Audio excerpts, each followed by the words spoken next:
Assalamualaikum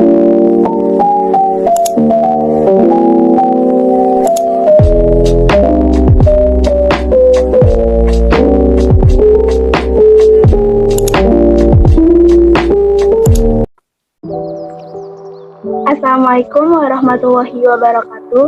Perkenalkan, kami dari kelompok 7 kelas akuntansi 2102 berkenaan dengan ujian akhir semester sebagai penilaian tugas. Mungkin hasil presentasi ini memberikan banyak informasi yang telah kami kerjakan.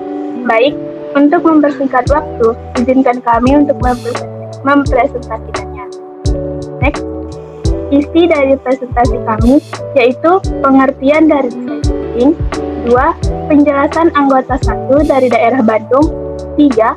Penjelasan anggota 2 dari daerah Garut, 4. Penjelasan anggota 3 dari daerah Medan, 5. Penjelasan tentang BMC atau Business Model Canvas yang kami pilih, dan yang terakhir penutup. Next.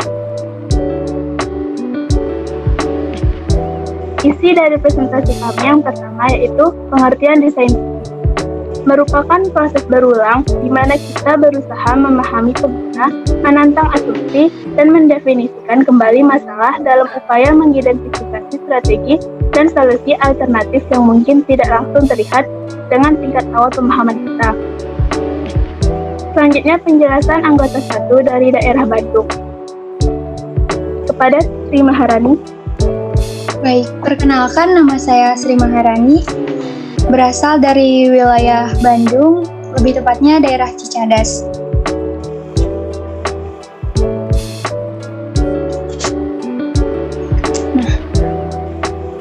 Tahap yang pertama dalam design thinking yaitu empatis. Bagian A dari empatis yaitu adalah empathy map.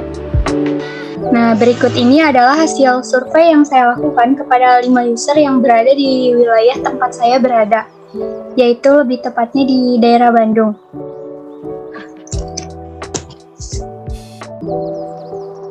Selanjutnya, ini adalah bagian B dari empatis, yaitu consumer persona. Nah, berikut ini adalah 5 data user dari hasil survei yang saya lakukan untuk daerah Bandung. Lalu kesimpulannya yang saya ambil berdasarkan empathy map tadi, kebanyakan para user memberikan pendapat atau keluhan mereka mengenai masalah air untuk kebutuhan sehari-hari. Dikarenakan jumlah penduduk dan populasinya yang semakin tinggi atau meningkat dari waktu ke waktu, mengakibatkan air di wilayah tertentu semakin berkurang. Akan tetapi, di satu sisi sangat menguntungkan bagi pelaku UMKM, karena wilayahnya strategis, dekat dengan pusat kota, sehingga banyak sekali peluang bisnis, baik itu yang memang berasal dari Bandung maupun dari luar kota. Tahap yang kedua dalam design thinking yaitu define. Berikut ini adalah masalah yang saya temukan berdasarkan hasil analisa terhadap empathy map di wilayah Bandung. Define-nya yaitu bagaimana cara memenuhi kebutuhan air dan memanfaatkan wilayah yang strategis. Lalu, tahap yang ketiga yaitu ide. Berdasarkan masalah yang pada sebelumnya yaitu define, maka untuk mengatasi masalah tersebut dengan pola pikir divergen, saya membuat 5 ide, diantaranya adalah sebagai berikut. Ide yang pertama, membuat usaha depot air mineral. Ide yang kedua, membuat mesin purifikasi air atau mesin pengolah air bersih. Yang ketiga, membuat cemilan khas Bandung. Yang keempat, membuat barang oleh-oleh khas Bandung. Yang keempat, membuat mini cafe. Lalu, saya mengerucutkan dari 5 ide tersebut menjadi satu keputusan ide dengan pola pikir divergen, yaitu membuat mesin purifikasi air atau mesin pengolah air bersih. Untuk atributnya, yaitu mesin pengolah air bersih.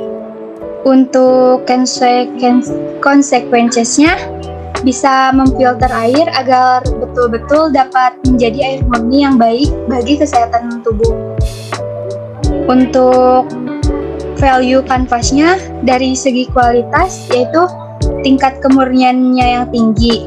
Dari segi praktis, automatic cleaning. Dari segi kebutuhan, bermanfaat bagi kesehatan tubuh.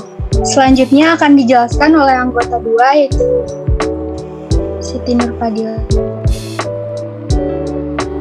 Perkenalkan, nama saya Siti Nurfadila dari Garut.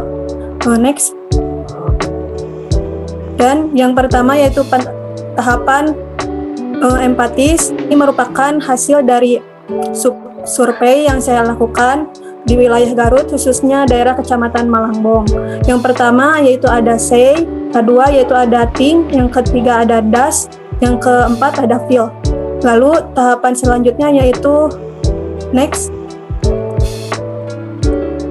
Ada consumer persona dari setiap user yang next.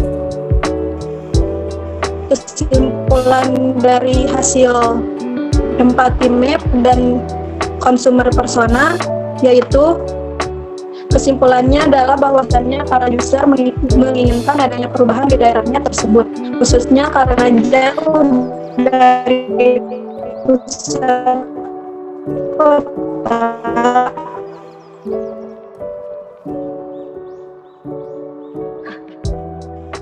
Maka infrastruktur lebih diperhatikan oleh penduduk. Ini masih dukung bagaimana cara meningkatkan produktivitas masyarakat dan memanfaatkan hasil panen para petani. Next. Nah, untuk tahapan ketiga yaitu ada ide. Ide-ide yang saya miliki dari masalah tahapan kedua yaitu define. Yang pertama yaitu inovasi produk keripik singkong, yang kedua ada membuat pupuk organik, yang ketiga ada kerajinan bambu, dan yang keempat ada inovasi oleh-oleh khas Garut, dan yang kelima membuat sayuran dan buah beku. Nah, untuk pengerucutan dari kelima ide tersebut, yaitu hasilnya yaitu membuat sayur dan buah beku. Adapun ACP-nya yaitu yang pertama ada atribut, yaitu menjadikan sayuran dan buah beku atau frozen fruit and vegetable. Yang kedua ada consequences, yaitu meningkatkan harga jual dan lebih praktis. Yang ketiga ada value canvas, yaitu mutu nomor 1 dan vitamin tentunya kualitasnya terjamin. Next, selanjutnya yaitu dari wilayah Medan. Yanisa. Penjelasan anggota 3 dari daerah Medan itu saya sendiri. Hai, nama saya Yanisa Citra Tilaksmina dengan NIM 2021030019 dari Desa Petangkan, Kecamatan Jalang, Kabupaten Deli Serdang, Medan. Next, empathize. Hasil dari beberapa wawancara online yang kami lakukan untuk daerah Medan dapat terlihat di sini untuk taste, things, does, and feel. Next. Lalu, data dari pengisi empathize yang juga kami perlihatkan di sini yang memang mereka berdomisili di daerah Medan.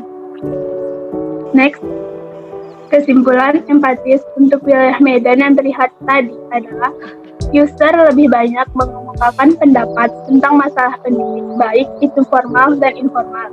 Dan juga karena keterbatasan fasilitas dan infrastruktur sarana pembelajaran, pengeksploran kreativitas, dan hal-hal pendidik lainnya yang membuat potensi-potensi yang dimiliki setiap individu masih kurang. Maka dari itu, dibutuhkannya fasilitas-fasilitas baik dari pemerintahan maupun masyarakat untuk diberikan pendidikan kepada mereka sesuai usianya, agar kita terlatih dan lebih maju dengan orang-orang dari luar daerah. Define yang saya ambil dari kesimpulan empathize yaitu bagaimana cara membuat fasilitas pendukung untuk mengedukasi setiap anak dengan beragam permainan yang dapat meningkatkan kecerdasan. Next. Selanjutnya ide. Ide untuk permasalahan define dari daerah Medan ada beberapa. 1. Role play, di mana setiap anak belajar tentang seperti apa menjadi keinginan mereka. 2. Permainan puzzle, crowd udik, dan flashcard, di mana permainan ini dapat mengasah pemikiran anak. 3. Play-Doh dan Lego, mereka dapat mengekspresikan keinginan dan melatih imajinasi. 4. Game fisik dengan kelompok. Game ini dapat melatih kerjasama tim setiap anak. 5. Aplikasi pengasah otak. Namun, ada minus di poin ini, yaitu efek dari sinar biru atau blue light yang dapat menurunkan fungsi penglihatan dan kelelahan pada mata. Konvergen, poin yang dipilih dari ide adalah permainan play-doh. Astivih, atribut, play-doh instan, consequence, agar membantu melatih motorik anak, relevant fast, instan, tidak ribet, menarik, melatih otot motorik. Next. Selanjutnya BMC, Business Model Canvas, yaitu ide secara divergen. Daerah Bandung membuat mesin purifikasi air atau mesin penyeling air. Dari daerah Garut membuat produk sayuran dan buah beku. Dari daerah Medan membuat play-doh instan. Next. Jadi wilayah yang terpilih yaitu dari 3 wilayah, yaitu Bandung, Garut, dan Medan, yaitu wilayah Garut. Nah, berdasarkan tahapan analisis yang dijelaskan sebelumnya, maka kesimpulan yang dapat diambil yaitu ide membuat buah dan sayuran beku untuk frozen food and vegetable. Nah, untuk merealisasikannya, maka harus dibuat terlebih dahulu perencanaan. Berikut ini adalah perencanaan bisnis atau model kanvas dari kelompok kami. Next. Yang pertama yaitu ada customer segment, yaitu diantaranya yaitu ada ibu rumah tangga, anak kosan, pengusaha kuliner, juga orang-orang yang traveling atau camping, lalu wanita karir atau para pekerja. Lalu ada value proposition, yaitu menjual produk bahan makanan beku karena sayuran dan buah yang dibekukan tahan lama dan juga dapat disimpan dalam jangka waktu panjang. Juga bahan baku yang digunakan yaitu bahan baku lokal yang didapatkan langsung dari para petani.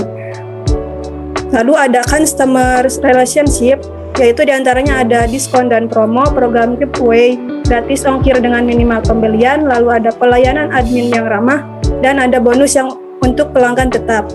Lalu selanjutnya ada channel, yaitu marketplace atau e-commerce seperti Blibli, Tokopedia, Shopee, Bukalapak, dan lain-lain. Lalu ada pasar swalayan, selanjutnya ada pasar tradisional dan juga restoran atau tempat usaha makanan.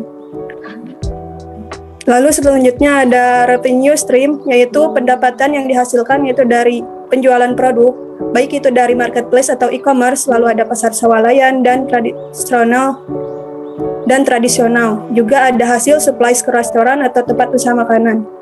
Lalu ada key activities, yaitu memasarkan atau menjual produk, lalu membuat atau mengolah bahan baku, dan membeli persediaan bahan baku produksi. Lalu ada kegiatan jual beli baik online maupun offline. Dan ada juga key resource, yaitu alat produksi atau teknologi meliputi mesin pendingin atau freezer, mesin vakum, alat pemotong atau pengupas, dan lain sebagainya. Lalu ada modal meliputi uang dari bank, pemegang saham, uang pribadi, dan sebagainya. Lalu ada tempat meliputi tempat produksi yang strategis, bersih, dan nyaman. Lalu ada tenaga kerja, lalu ada bahan baku produksi meliputi sayuran dan buah segar serta plastik kemasan. Dan ada key partners, yaitu ada para petani sayuran dan buah, ada produsen sayuran dan buah, ada jasa pengiriman, lalu ada pemegang modal, dan para pelaku usaha. Yang terakhir yaitu cost structure, yaitu biaya gaji karyawan, listrik, air, dan telepon, lalu ada biaya bahan baku produksi, lalu biaya perawatan mesin, biaya sewa gedung, dan yang terakhir adalah biaya admin market. Mungkin seperti itu hasil dari kelompok kami yang kami putuskan, yaitu membuat produk sayuran dan buah beku. Setelah tadi hasil presentasi kami mengenai design thinking, jika ada sesuatu yang perlu ditanyakan, silakan tulis di kolom komentar. Jangan lupa subscribe, like, dan share ke teman-teman kalian. Terima kasih. Wassalamualaikum warahmatullahi wabarakatuh.